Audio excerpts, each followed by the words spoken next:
I was really at the point where I was very much considering taking my own life because I just couldn't do it anymore. I was exhausted emotionally, exhausted physically, and I remember even saying to the universe, I don't think I'm strong enough to keep doing this. So within 5 weeks, I'd gone from this suicidal hot mess to like what you see me now as. And that catalyzed the journey of the question, what is it in the unseen that creates the physical? And so I'm very, very excited to have an amazing guest today who's going to talk to us about how to raise your vibe in perimenopause. So Karen Chong is here. She's an international transformational speaker, writer, champion for self-empowerment. Everything is vibrating. The rate of the vibration determines the form. What is that? So to me, we are these spheres of pure source energy that are vibrating at a very unique rate. So that unique rate of vibration is what makes you you and what makes me me. You start to realize that you are actually more powerful as you age as a woman. But that's not what our society tells us. Our society tells us that we are becoming less important because we don't fulfill all those criteria of like when we were 20, you know what I mean? But universe isn't cause and effect. It's a quantum field of possibility. Yeah. It's all wave potential. Do you have clients who through frequency work sleep better, lose weight, have release some of these aspects because it's part of their distortion pattern? Yeah, there's two ways to answer this. I think this is an important conversation, and I love what you share into the world. I love what you talk about, and so I'm very excited to dive in today. But I have heard you share about how you were like a miserable attorney in a huge health crisis until a 9-hour meditation in Sedona. And Sedona has a special place in my heart because I live near it and I got married in it. Oh. And it's changed your life forever. So I'm super intrigued. Can we start there? Can you tell us about that?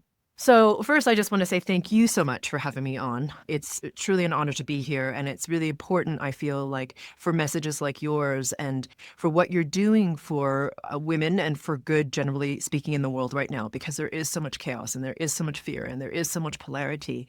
And I think it's really important for people like you to be helping to spread the good, because I feel like it's a hard time right now. And I think people need it. So thank you so much. It's an honor to be here. Thank you.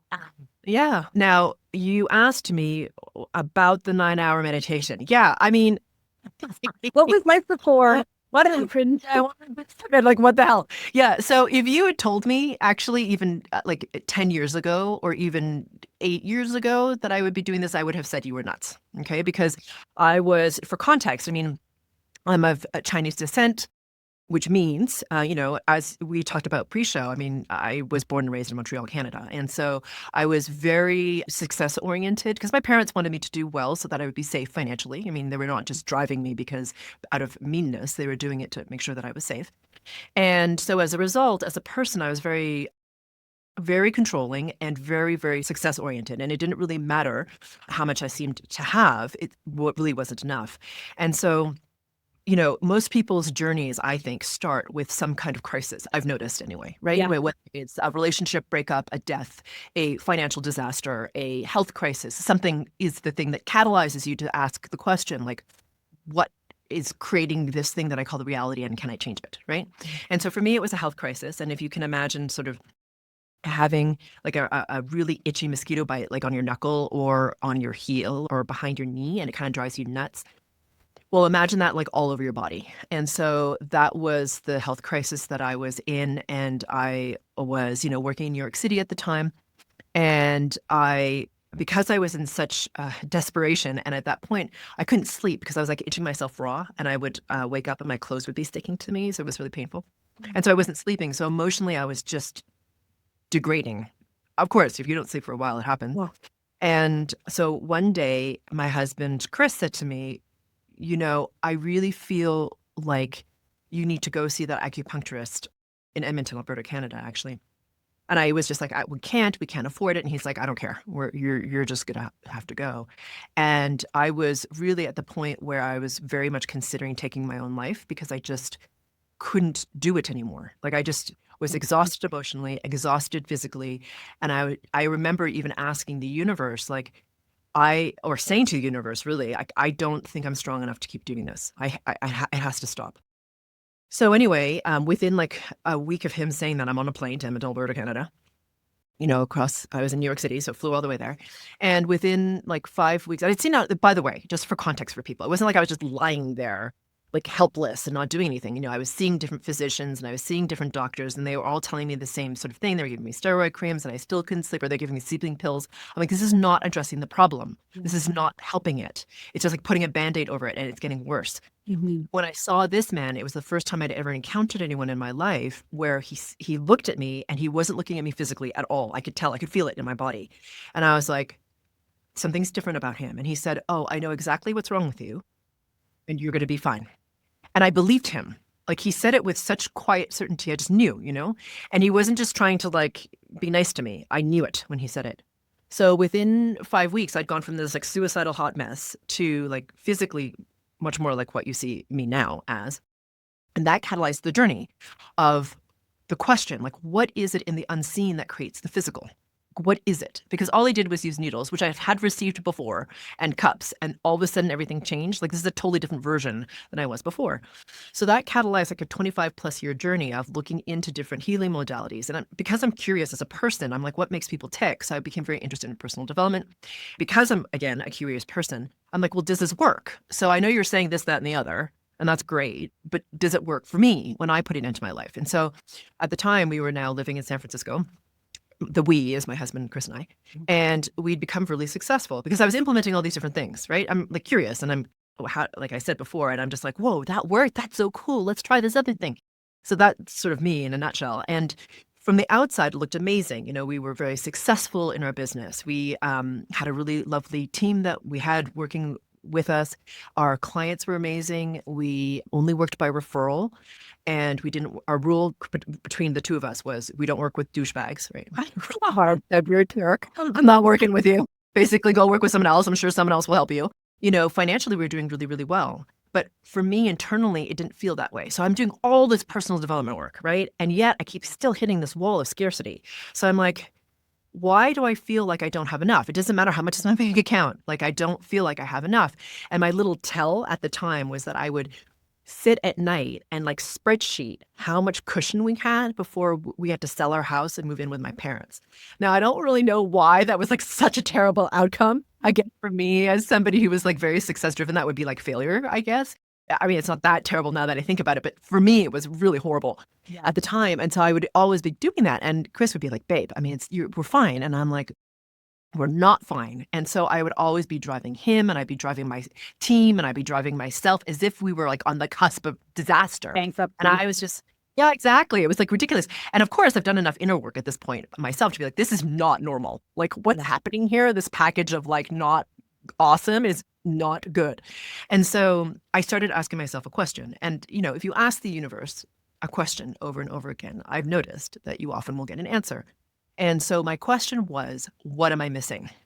What am I missing here? Like, why do I feel like this? And also, why is it that I seem to be hitting the ceiling? Like, I noticed that we had peers. Now, again, remember, we're some of the top agents in the city, but there were others who were doing far less for their clients and didn't care as much and were doing much better in terms of like how much money they were generating. And I was like, what? I'm doing all this fancy energy stuff and all this other personal development. Like, why are we not succeeding at the same rate they were? So anyway, I had gone on a retreat to France, my own personal journey, actually. It wasn't actually a retreat. And I came back and I was sitting on my acupuncturist table, and I was getting up from the table, and she said to me, have you ever heard of frequency work? And this is a different acupuncturist, right? This is San Francisco, California. This is a young woman who I love, and she's amazing. And so she asks me this question. And as I'm getting off the table, do you know that scene in The Matrix, the very first one, when Neo goes backwards and all the bullets are like flying past him? I don't know if anybody remembers this very iconic scene, That's right? the only thing I remember from The Matrix. And he like picks the bullets out, right? That and Carrie-Anne Moss looking amazing, and that's whatever the hell she was wearing. Anyway, so yeah, she looked amazing. Anyway, that was like sort of my, at the time, mid-40s, like woman in San Francisco response. It was very mundane, but it was more like I could see every corner of the room as I turned, like in slow motion, and time expanded. And I was just like, okay, wow, I don't know what's happening, but whatever you just said, I don't even understand what you just said. I need to do that. She had said, like, have you heard of frequency work? And I had never heard frequency work before. I was like, what is that? Like, I'd done all these different modalities. I started doing it. And the first time I did, I actually felt nothing. So I know this is going to sound strange because as somebody who does it, you'd be like, really? I didn't feel anything because I was trying to feel it the way I normally would feel things, like my normal sensory perception or my feeling intuitive sense. And I couldn't feel it. But at the end of the first experience, I was just like, something has changed and I don't know what, but I need to do this again. That's basically what I felt like. Wow. And so after a couple of weeks of doing this, Chris says to me, have you noticed that you're not spreadsheeting as much anymore or at all? And I was like, no, I hadn't noticed that. And then my question, because I'm curious, again, you'll notice this theme. I'm like, well, if that can happen, what happens if I keep going? What happens then? And so I did this for 2 years and I started to feel better and better. And I had much less fear and much less control issues and much more intuition and much more flow. And I'd been working on that before. So please know, it wasn't like this is all of a sudden this new thing, but it just really grew at a rate that I wasn't expecting. And then I ended up in Sedona, as you mentioned before, and I was supposed to be attending a retreat that I ended up not going to. And I ended up being in this tiny little studio apartment by myself. And I entered meditation one morning, not expecting or anticipating anything, with the intention of piercing the veil of forgetting, which we can talk about later if you want, and merging into the field of the one. When I experienced that, Brie, for the first time, it was really extraordinary. It wasn't like I had any concept of what it was. I was just in it. And my resonance was so high, and I could feel that oneness to such a degree that I lost Karen. Karen wasn't there. She wasn't there at all.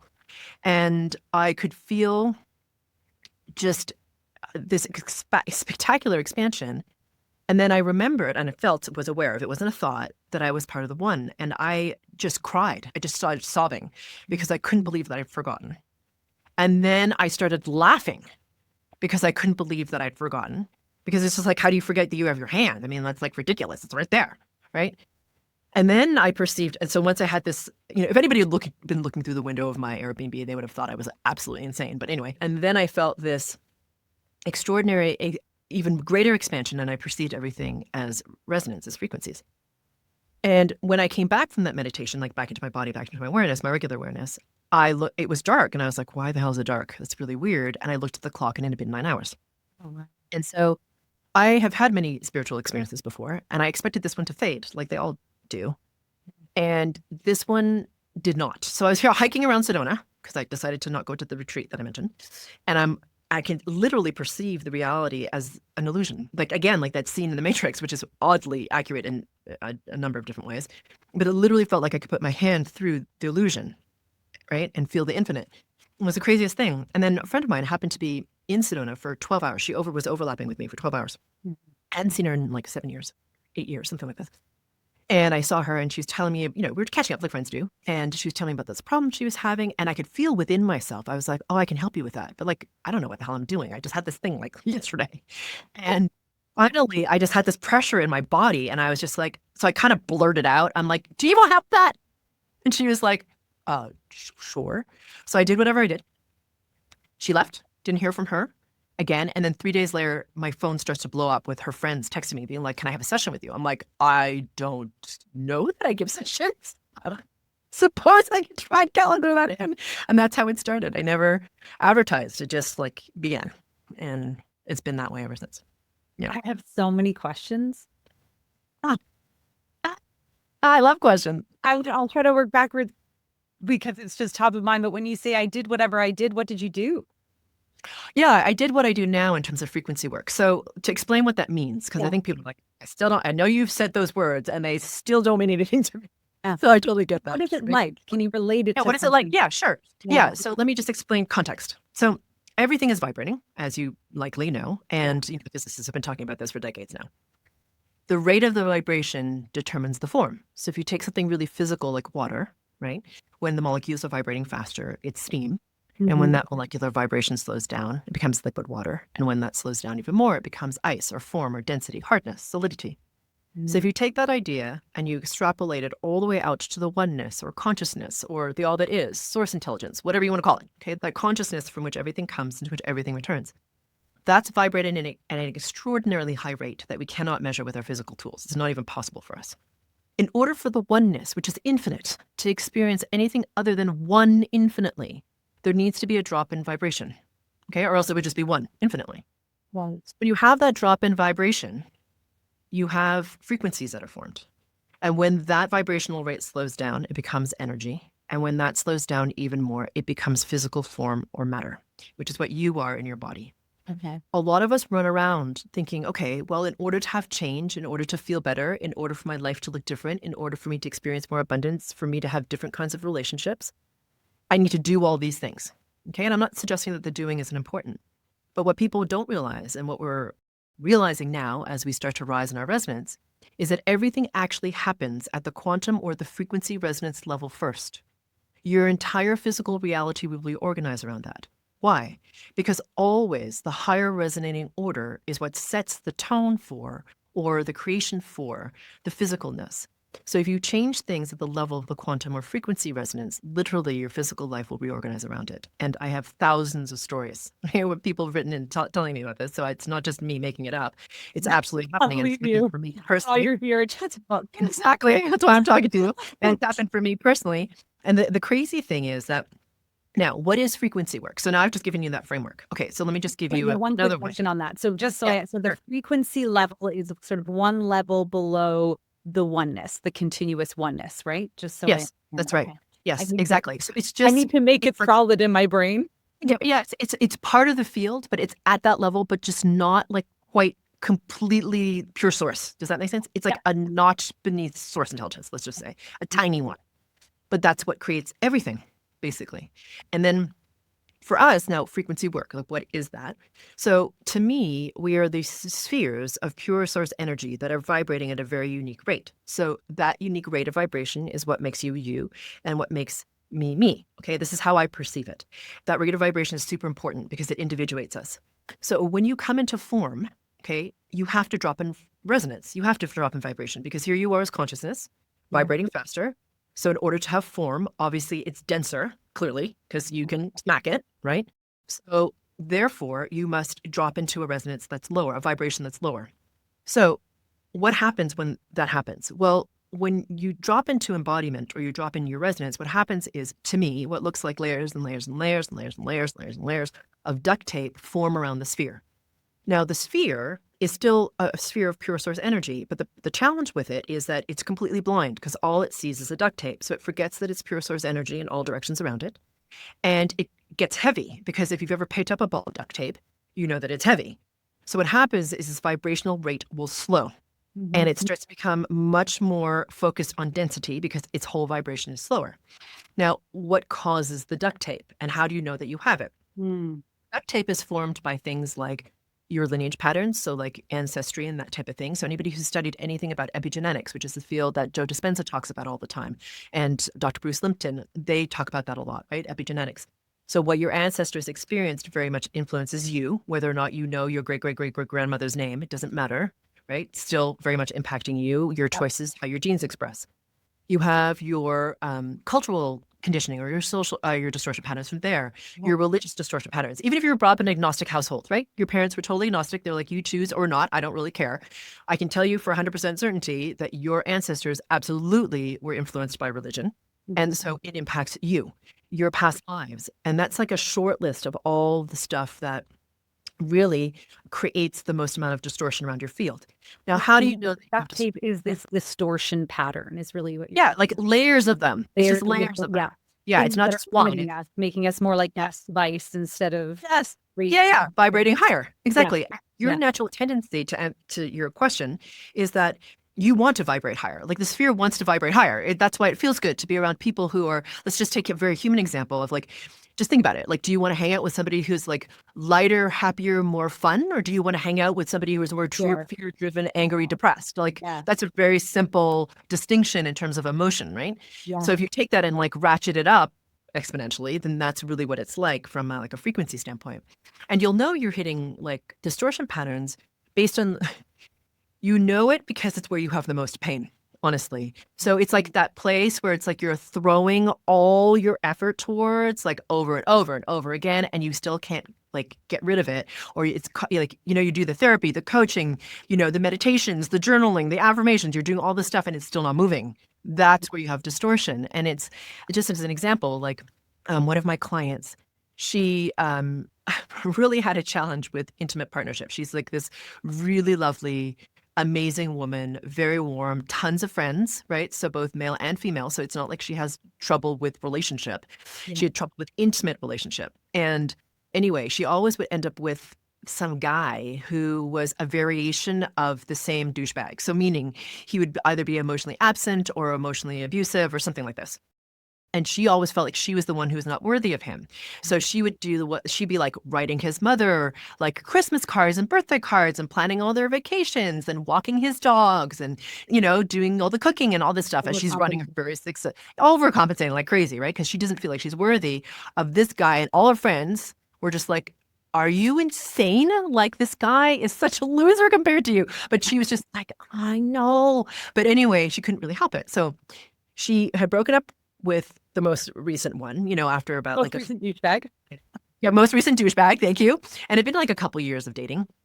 And she found me through a friend of a friend because she had gone to something and she was writing a journal and she's like, I just need to just stay off relationships for a little bit. And I'm just going to find myself. I don't care if I date again. I just need to something is just wrong. You know what I mean? You have this feeling, you're like, something is just off. I'm at the point in my life that I need to sort this, and she's like in her mid 40s at this point. So she's like, I don't want to get old dating like these guys are jerks. I'd rather just be by myself and happy with myself. That's what I've decided. Okay. So anyway, she finds me through a friend. When she first starts to work with me, we're starting to release the distortion patterns of low self-worth, of non-deserving, of lack of trust in the universe, and like a whole bunch of different things. It's not a prescription. I'm scanning her, right? So it's like, I'm looking for the frequency resonance of her in the field of all that is, and then working in the priority that her higher self dictates in terms of the distortion patterns she needs to release. It has nothing to do with me personality-wise. Like, I cannot be mentally vested at all in any outcome from her, or it does for her, because it doesn't work. Like, I have to really be at the resonance where I'm working at the level of the field, the quantum, you at your higher self level, not you as your ego mind. So she's doing that, and she's doing a whole bunch of micro frequency calibrations. She came on a retreat. And then after about, I think it was 6 months of working together, she's like, okay, I'm just going to test it. She's like, I don't actually care what happens, but I just want to go on a couple of dates and see how I am in it. You know what I mean? Like, I'm not looking for the guy. I'm not looking for to get married. I'm just like, how I feel in this. I'm just trying to see, like, I've done all this work. What's changed? Yeah. So her friends put her on, I don't know what app it was, whatever, some app. And within 24 hours, she has dates with 2 different men. And the first guy, it's so funny. She wrote into customer service. She's like, okay, this guy I would have spotted like a mile away and I would have been totally into this guy. He would have been the guy I was trying to save. Like, the past me would have been like, I got you. I'm going to save your ass and your life is going to be amazing. What she was saying, she's like, I could see that what his patterns were. I could see my own patterns. And I was like, oh no, I'm not doing this again. So she didn't, right? Date number 2. She's like, this guy I never would have been attracted to before. Not in a million years. I would have totally dismissed him, not been interested in him, physically not even attracted to him. But we end up talking. She goes, I didn't have any outcome, just to see what happens. Mm-hmm. She ends up talking to him for like 2 hours on this first date, which like never happens, right? And then within a week, they have not only gone to dinner, they've already planned a camping trip. So they've gone now camping. And then like 2 months later, they're in Europe.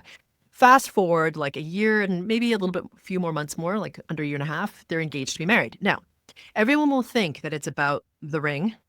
The ring is irrelevant. It's more about her. Like, to me, it's irrelevant. I mean, that's nice. Okay, like, it's wonderful. I'm glad she's had that wonderful connection. But what mattered to me more was her empowerment. Because I remember she actually invited me to her wedding. It was very sweet. But what she'd written was, Karen, when I wake up in the morning now and I look at my life, I have to pinch myself because I am with this amazing person who, when he says, I love you, I can receive it. And when he says, I would love to make you happy, I can allow myself to receive it because I deserve it. And it makes him happy to give that to me, and it makes me happy to receive it. Can I just say how mind-bogglingly different that is as an experience. This is what she started at. And like the worthiness thing, piece in itself is such a huge deal. So my point is, more than like the happily ever after part of the story, which yes, is very compelling, it's about her and how she feels. Yeah. So when you start to release distortion patterns, everything changes because your emotions, your thoughts, your perspective, your limiting beliefs are all informed by your distortions. It's kind of like, imagine that you're sitting on a beach and you're looking at this beautiful ocean and this beautiful sunset. But instead of seeing that, there's a filter that's green and another filter that's orange and another filter that's slightly warbly and then another filter that's gray. And so when you look through the filters at the sunset, what you're actually seeing is a storm, right?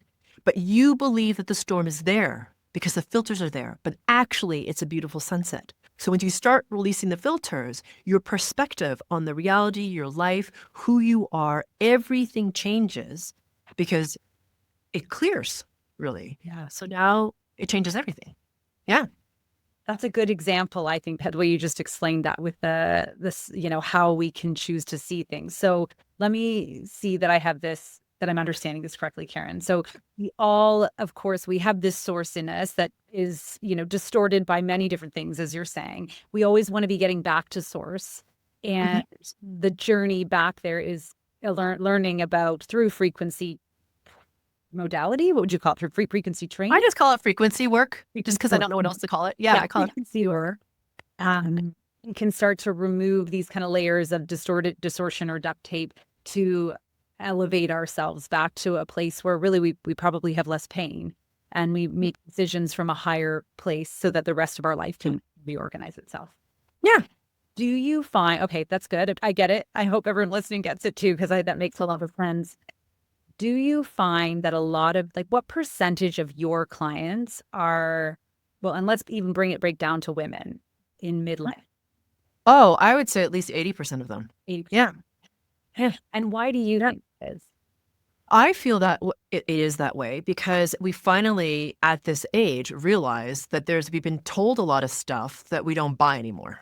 Like you're told, you're supposed to do really well at work and you're supposed to be really successful and you're supposed to be perfect. Yeah. Then you may choose to partner, however you choose to partner, and you're supposed to be perfect at that.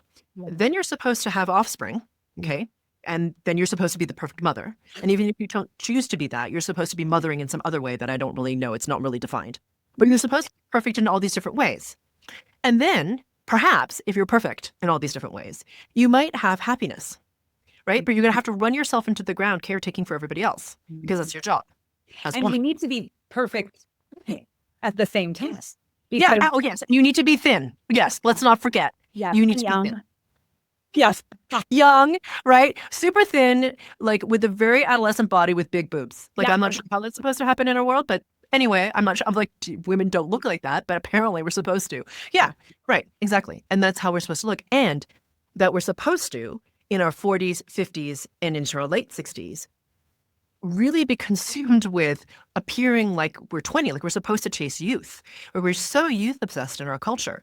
But the fascinating thing is that if you really are in this place where you are coming into a realization that, wait a minute, something about this isn't quite working for me because I'm not happy. Yeah. Like I'm not happy. And I feel like I need to discover who the hell I am without all the story. Yeah. I don't even know who I am if I don't have the title of wife, mother, caretaker, whatever, rock star at work, thing. Like, who am I without those like external things? And I think women start to ask those questions, especially if they're successful, because they're just like, okay, look, so I have the list. I got it. I got it handled. I did it. And I did it. Yeah. Right. And now I don't feel like you feel kind of the way I did, right? Like I had all the bells and whistles, and yet something within me was like really lacking in some way. And I felt really lost and terrified because I was lost. I was like, how can I feel lost when I've achieved the list? I'm like, I've done the list. I'm not supposed to feel lost right now. Yeah. And so I've noticed in myself, being someone who's in her early 50s herself and watching women who are in our community and our, my clients, that's when they start to ask the questions. And the thing is, it's really beautiful to me, is as you focus on raising your resonance, you start to realize that you are actually more powerful as you age as a woman. But that's not what our society tells us. Our society tells us that we are becoming less important because we don't fulfill all those criteria of like when we were 20. You know what I mean? We don't look like that anymore. And there's this real fear of getting older in our culture because we have such like, well, honestly, in our culture, we're not very honoring of our wisdom of our elders. Honestly, we look towards our youth. I'm like, the youth doesn't have them. I mean, they can, but it's not like wisdom filled. Anyway, my point is that really, as your resonance rises as a woman, and it happens for men too, so I'm not denigrating the men, please no. No. But we're talking about women. And so there's this sort of interesting thing that happens, I feel like, when your resonance rises. It's because you start to lose the distortion patterns. I don't think it's a big, like, huge mystery. There's a lot of distortion in the masculine and the feminine, right? It's not like a huge mystery, right? There's been a lot of challenge. But as you clarify yourself and as your resonance rises, you start to recognize what is the authentic expression of the feminine through you that is not archetypal. So you know what I mean? Like there's all these archetypes, especially in our social media, about what we're supposed to be as women. Like you're supposed to be like the maiden and the crone and the wise woman and the goddess and the whatnot. That's all great. Okay. Archetypes are fantastic. But ultimately, the resonance of the feminine at a very high resonance is clear without humanness. It's just feminine. So that's amazing. That feminineness, which has to do with a clear resonance at the level of the quantum field in your embodiment, how is that expressed through you? Because you're this beautiful, unique, magnificent being that's individuated. So it's like, okay, well, I can celebrate this becoming of who I am, which is going to change because you're female. I mean, we're always changing all the time. I don't think it's the nature of the feminine. We're always changing. So what is that expressed through you? And can you be comfortable with the things that are causing your distortion and have the ownership and the accountability to release them and also embrace your magnificence? Because I've noticed for a lot of women, they have trouble embracing their magnificence, right? And I'm not even saying like to anyone else. I mean, to yourself, you know what I mean? Because that can be hard too. So it's this really wonderful thing that happens when people start to release their distortions and their resonance rises. They start to be more accepting of them as they are. Even if you have weakness, of course you have weakness. You are human. You're supposed to be imperfect. You chose to have a human experience in the embodiment because it is imperfect. Because I just want to say this to people because a lot of people have challenge with their humanness. You know, they're like, I hate it. I want to like, I'm supposed to return home. There's this a thing happening in the New Age community where there's this like messaging. Okay, so let me just make this extremely clear for you. You have an extraordinary opportunity to be embodied right now. Okay, why is it an opportunity? Because 99.99999999999% of everythingness, as the physicists have said, is quote unquote nothing. It's not nothing. It's just not form. So you get to have 0.0000001% of something that is very rare, which is form. I'm not saying it's easy. I'm not saying it's not uncomfortable. I'm not saying there's no challenges, and I'm not saying it's not painful. It can be all those things. And it's this tremendous opportunity to learn at this very, very accelerated rate.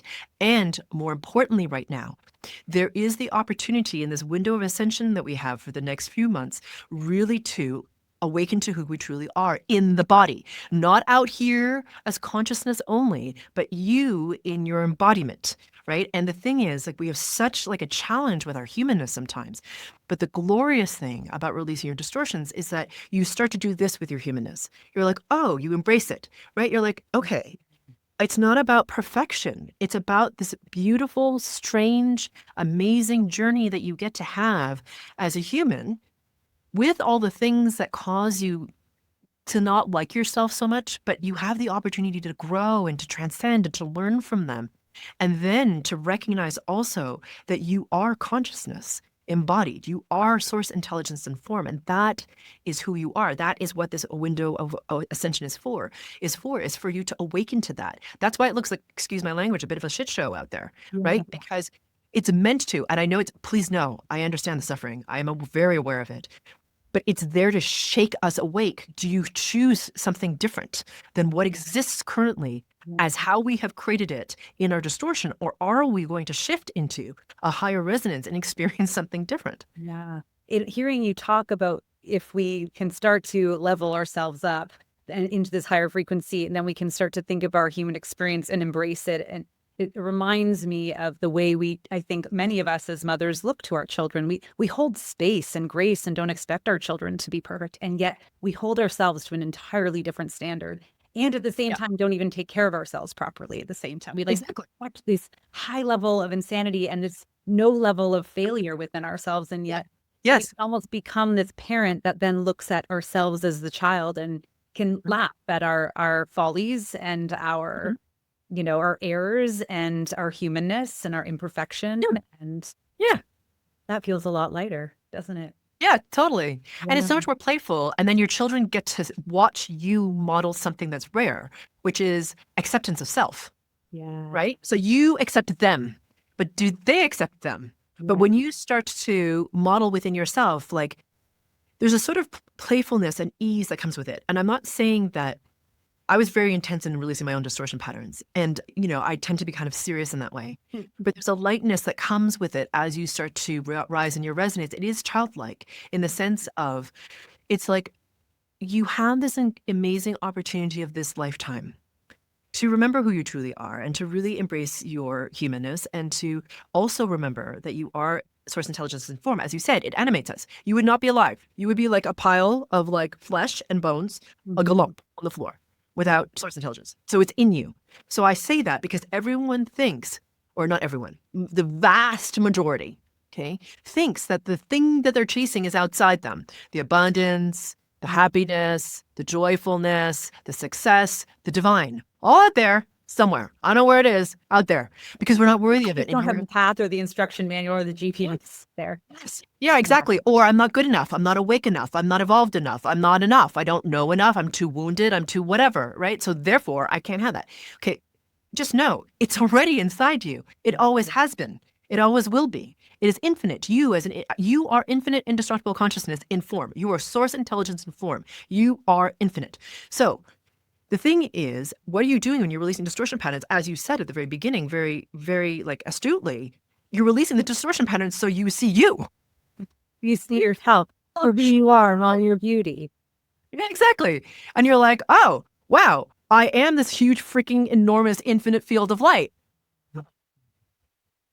Am I saying that you're not going to screw up? Yeah, of course you are. Do you have clients who, through frequency work, sleep better, lose weight, have all, really these aspects because it's part of their distortion pattern that's there in the first Yeah. place? Yeah. So there's Cool. there's two ways to answer this. So here's the thing. Okay. I'm going to talk about the indirect and direct effective frequencies, and then I'm going to talk about versions because I'm going to talk about timelines because I think it's important for people to understand because we're not static like we think we are. So first, when you start to release your distortion patterns, we're really strangely conditioned in our human fixation around quote unquote science, which is helpful. Not saying science isn't helpful. So please know I did not say that. But it's like, I did this, therefore that happened. So we think, okay, I can see the direct connection between the two, definitely, therefore that works. Do you see what I'm saying? We're very attached. But Cause and effect. universe doesn't work. Yeah, exactly. The universe isn't cause and effect. It's a quantum field of possibility. Yeah. It's all wave potential.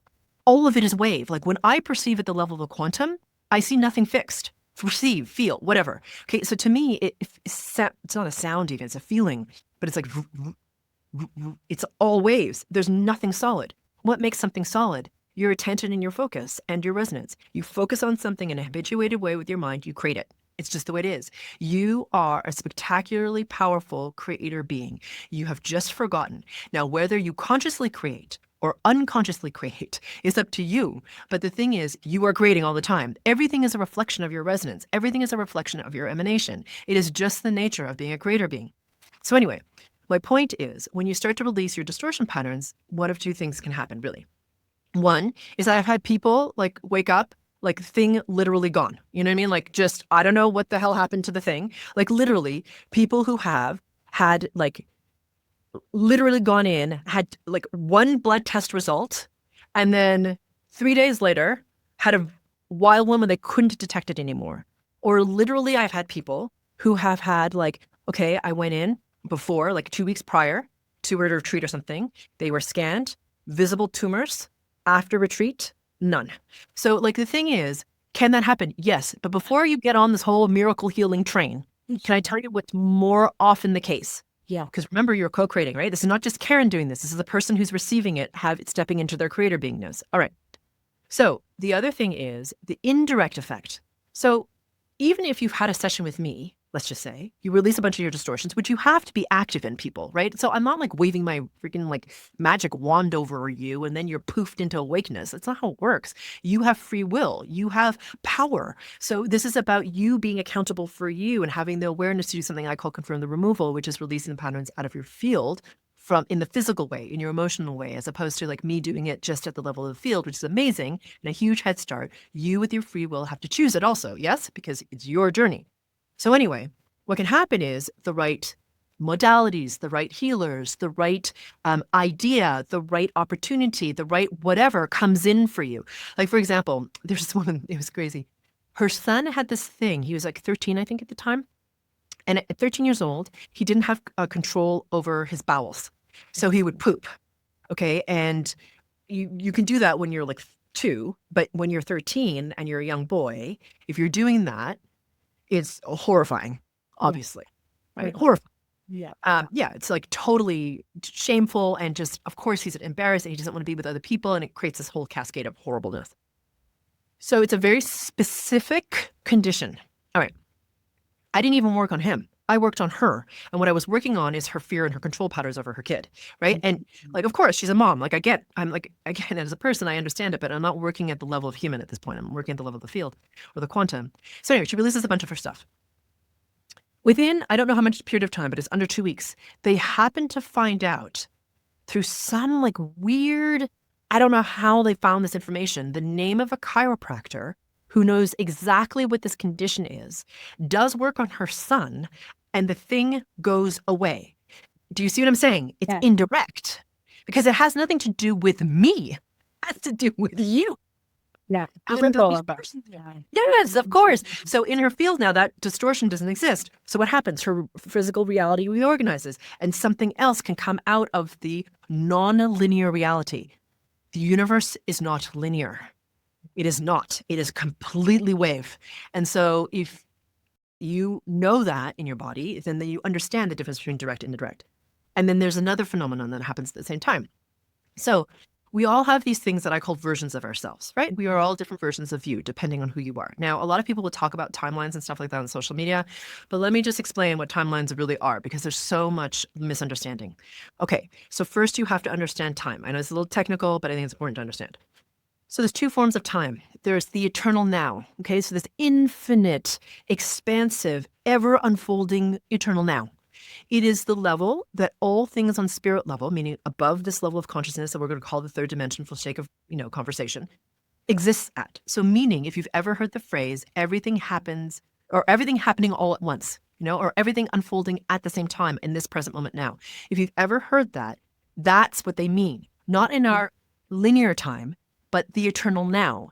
So at that level, you as consciousness can process everything unfolding in this one incredible expanded eternal now. You and your mind cannot. Your mind's amazing. Okay, I'm not denigrating your mind, but honestly, it cannot process that fast. Yeah. So as a human, what do you have? You have something called linear time. So what's linear time versus eternal now?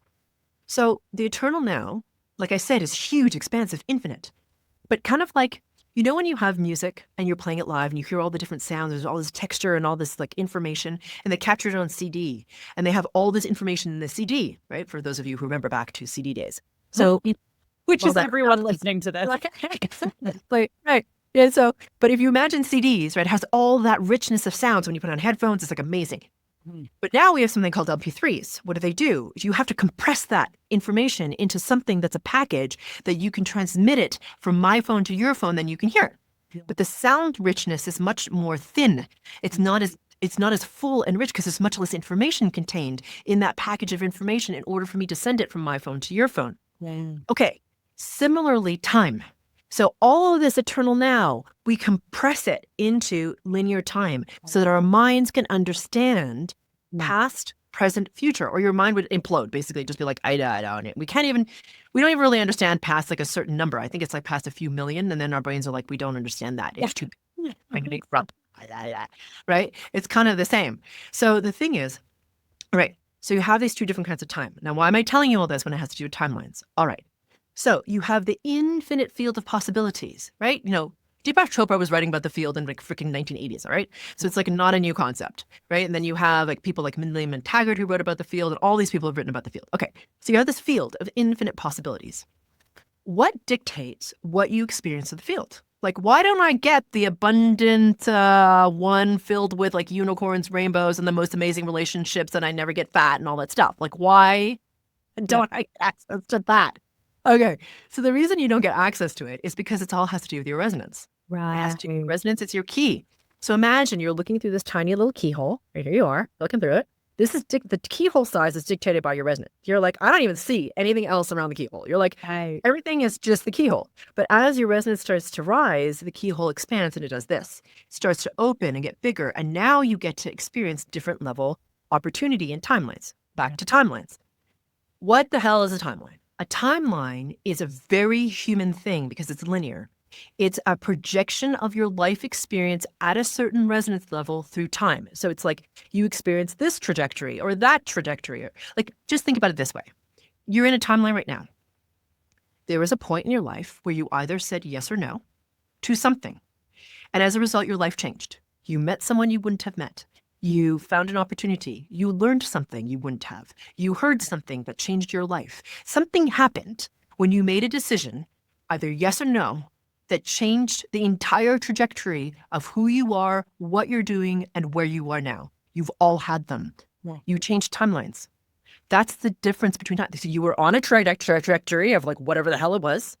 You did something else. Now totally different trajectory. Do you see what I'm saying? Yeah. That's timeline. Yeah. So what dictates the timeline you get to experience? Your resonance. Higher your resonance, the more you have access to. It's just the way it is. Like, it's not secret. It's always been this way in the oneness. Like, everything functions on as a reflection of your resonance. So just as an example, what can this look like? Okay, so I have this client. She's in her late 70s now. Okay, late 70s. And she found me because her daughters had done work with me and they think I'm amazing and they have changed so much. So of course they were talking to her about it, as women we share. Yeah. So she gives me a call. Now this is a woman who at the time was in her mid 70s. And she tells me, comes around the phone, I hate my husband. Broke down. Oh, yeah. All right. Great. So she hates her husband. She's been married to him for over like 50 plus years. And she's of the generation of our mothers, like, or at least my mother. And, she was a housewife and her job was to take care of the kids and take care of the house. And he took care of all the money and he, did the job and that whole thing. And whenever she needed spending money for herself or the kids, she had to ask and she hated it, as most people would. Right. So she was never, and he would never let her have any influence on anything they did financially because he was the man and knew what the hell was going on. I don't know if he did, but that's what the position he was taking. Anyway, at 70 something in her mid 70s, she's like, I'm done. I'm out and I want a divorce, but I can't do it until we sell our house because I need to be able to live. So what we're going to do is we're going to sell our house. I'm like, can you make that happen? I'm like, no, but we can work on it. Because everything, and I said that laughingly because she didn't realize at the time, it's about you. You're creating all of it, right? So we change, your reality changes. Okay. So we start to work because of the decisions that you made and the reality, the frequency that you have. So we're going to change you and then that will change. That will change. Exactly. So here she goes. So off, we start doing frequency work. We're starting to release her patterns. She's starting to do more and more of my programs. At first, her husband's resistant to even selling the house. And finally, as she changes, he starts to shift with her, right? Because she's influencing like the timeline she's in and the timeline version of him that's showing up is different. Okay. Because you have to remember that in each timeline, not only you change, but the people around you change. They're like slightly different versions of them. Okay. It's kind of like, those movies like Sliding Doors or The Butterfly Effect, right? Like people show up in different ways depending on the timeline that they're in. They're not static, just like you're not static. Okay. Keep all the Marvel movies I've watched with multi-dimensions. Yeah. Okay. Exactly. Pretty much. So anyway, so he decides to sell the house at first, and then he's resistant to doing any changes to the house to make it better. And so she works on herself furiously and he changes, right? So they finally sell the house. Okay. Now, this is a smart woman. And she's like, I know what I want. We've sold the house. Hallelujah. Despite all the in between, all the work on myself and having to release my control patterns, having to release my lack of trust and all this sort of stuff. I've gotten to this point that, okay, I feel good in myself and and it's not even like the result. I just feel better in myself. And this result is reflecting how I feel. So, but she's smart and she's like, I still want this divorce. So she had lined up new bank accounts. She'd spoken to all the divorce attorneys. She had the paperwork ready for him to sign. Like she's ready. They closed the house. Next day, she's ready to go in there with him and talk to him and be like, all right, here's Scoopy-Doo. We're getting a divorce. I'm getting half of this thing. I'm ready, All right. Now, before she has this like come to Jesus moment, she decides that she needs to have a session with me. And I'm like, okay, I didn't know any of this, right? So I get the session. So we release the patterns and then she goes in guns blazing. So it turns out this is what happens. Before she can even open her mouth to say, this is what I've decided, he turns to her and he says, I've really been thinking about it. And I feel like this hasn't been really a relationship where you have a lot of say when it comes to money. So I really feel that you actually are intuitively are better at it. So I would like you to take the proceeds from this house and you invest it for us. And you tell us what we're going to do. And she was just like, mind blowing up. She was like, first of all, he asked me my opinion. And secondly, he like acknowledged her and all these different things. And then, so it was crazy, right? So she's like, who the hell are you? Yeah. So who the hell he was is a different version. It's a different timeline, right? Remember, every timeline has a different version slightly of the people in your life. So he's different. So guess what happens? This is the amazing part of the story. So they end up using some of the proceeds to buy a boat. They're sailing around the world right now. And she's still in a relationship with him. She's like, I like this version. I know we're getting to time here. So I could talk to you about this forever. And I want you to tell us about how we can get into your world and everything. But hearing that reminds me of and gives me hope in relationships, because when we think about, I guess, the timeline and version we were on when we meet someone and fall in love with that person, that is what changes, I guess, is what you're saying. Yes. Sometimes you can find yourself 10 years later and not feel the same way and not understand why you don't feel the same way for these reasons. Yeah, absolutely. Yeah. Karen, this is amazing. And I can honestly, I'm excited to get into your world. And I feel like I had so many other questions about what this work even looks like. But if we wanted to do this work, or if we wanted to begin to do this work, or just get into your world, how do we do that?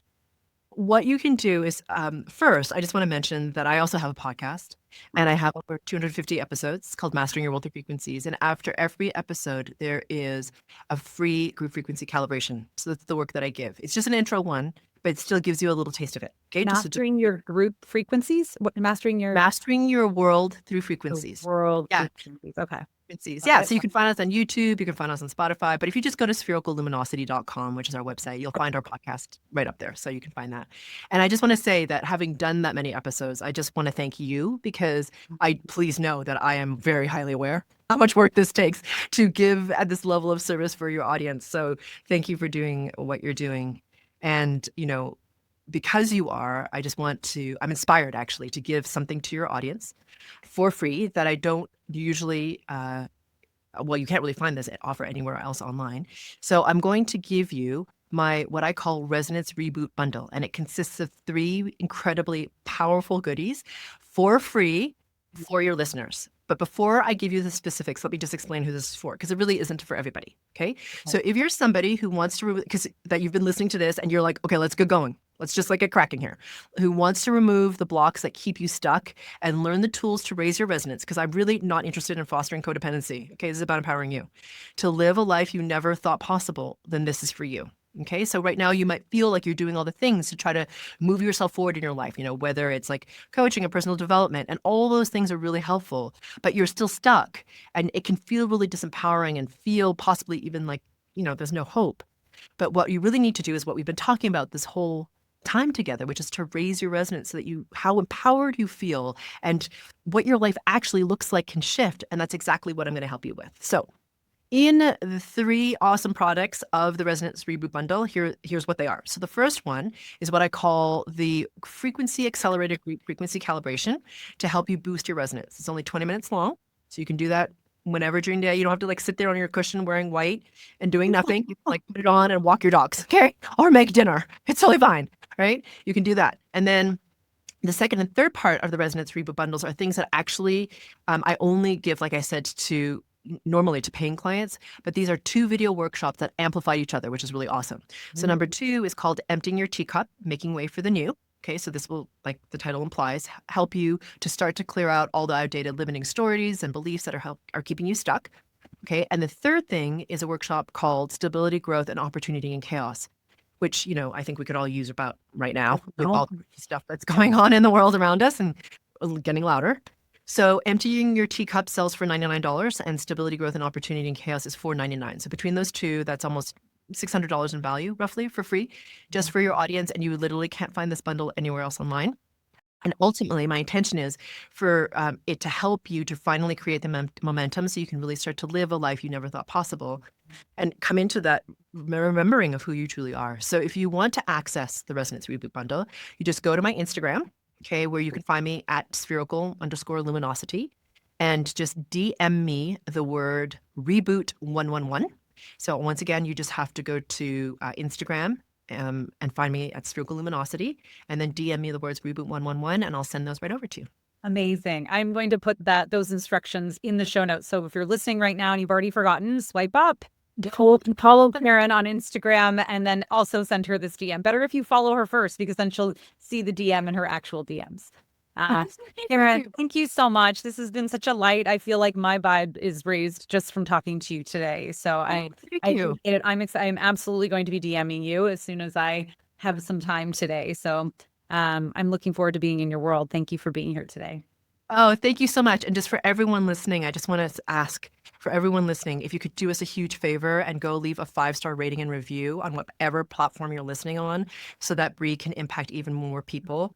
I already did that myself on Spotify just a few days ago. So please do that, because again, we need more help to spread the good in the world. So I just wanted to ask people to do that. Thank you so much. That means the world to me. Sisters, I feel like today was robust and beautiful, and I hope that your vibe has been raised with me. And now you have an amazing free tool to go out and be way, way, way more in your life than just being less on a scale. We'll catch you in the next episode.